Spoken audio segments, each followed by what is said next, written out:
Crusades, various people started attacking Jerusalem. That's the time when the knights became armored and they were trained to become fighting soldiers. So when you think of a knight is normally seen on horseback. You may have heard of King Arthur's table and the Excalibur, the sword that he had. These are all stories you have heard from school days. And that is knighthood. And then from Jerusalem, after the attacks became too many, they moved on from there. They had to vacate and go on to Cyprus. From Cyprus, they went on to Rhodes. And from there, they finally ended up in Malta.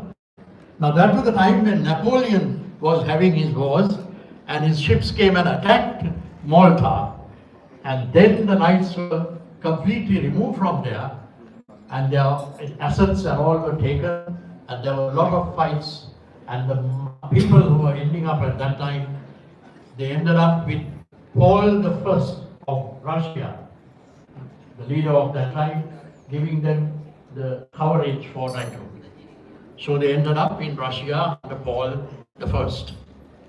Thereafter, of course, we have Alexander I, and later Peter II, the king of Yugoslavia, who was ultimately thrown because of the civil wars, but he gave the charter and he ended up staying in US for some time.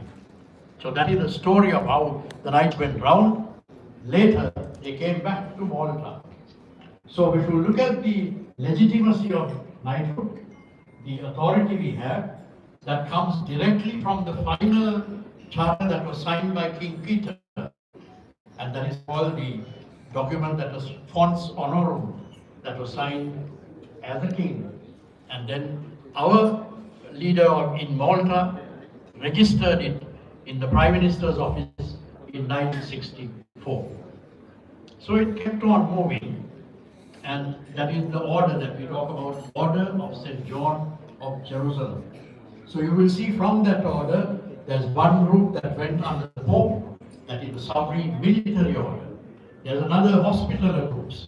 Another group went with the charter to the Queen of England, and in that is the most famous knighthood we see today. And they think perhaps that is only knighthood, but all the knights have valid charters, and that is how we operate.